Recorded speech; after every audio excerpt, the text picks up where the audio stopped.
We are seeing these attacks on Western embassies. We're seeing violent protests in Yemen, Lebanon, several Middle Eastern countries as well. What do you make of the reaction by Muslims worldwide to what really isn't much of a film? Generally speaking, the reaction is obviously of anger and frustration, hurt feelings, but by and large, people are containing their feelings, I think, and they're taking it to an official level. They're trying to get the politicians involved. They're trying to get the media involved. They're regrouping and having educational activities going on. For example, in UK, some of the Muslims there got together and they thought a good way to handle this was to educate people about the actual Islam and the Prophet, peace be upon him. So they distributed over 100,000 copies of the Quran just over a period of 2 days.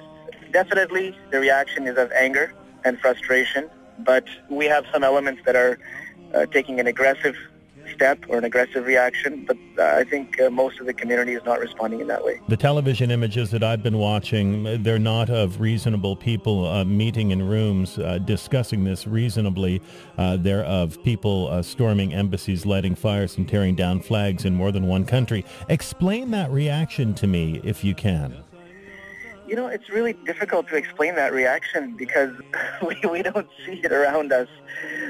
Honestly, I would like to sort of probe a little deeper and find out what was the actual reason for those outbursts. I think there may be a little bit more than just a reaction to the film. I'm not sure. Have you seen the film? I've seen the clips that are available online at this time. The film is, available, I guess, in the entire 14 minutes of it has been posted online. It's got about 900,000 views so far, the last version of it I looked at. I'm wondering what you think of the filmmaker's depiction of the Prophet Muhammad. I mean, it's absolutely disgusting, aside from the fact that it's a very bold falsification of facts and history. I could use even stronger words, but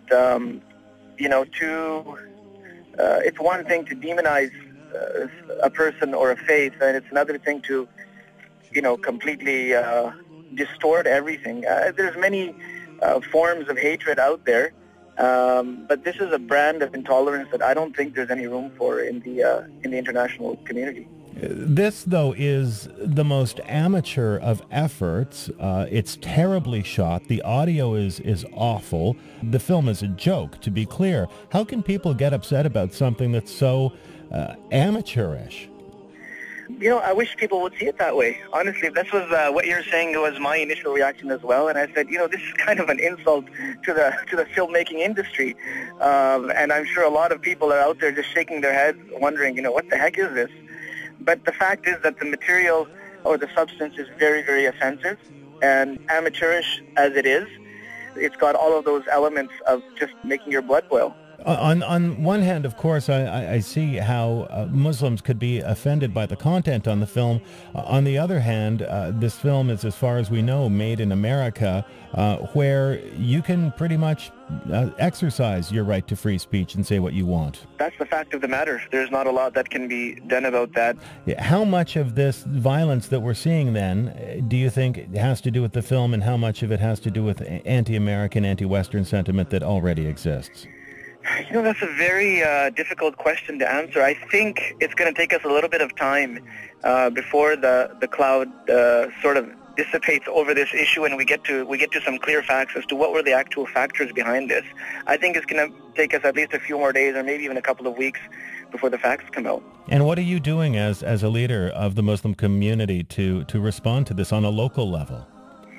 Well, I think on behalf of the BC Muslim Association, my responsibility is to, first of all, educate the people about this, even though the people here out in the West are pretty much well aware of what's going on and how it needs to be handled, but still explaining to them the importance of having those feelings of love and devotion to one's prophet, and in fact to all the prophets, and at the same time trying to take a mature approach to these things, and not, as I mentioned earlier, playing into this sort of a trap.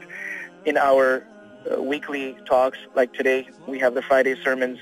Imams all across North America are raising this issue and bringing up the concerns that come with it. And I think it's a pretty effective way of getting our message across, at least around here.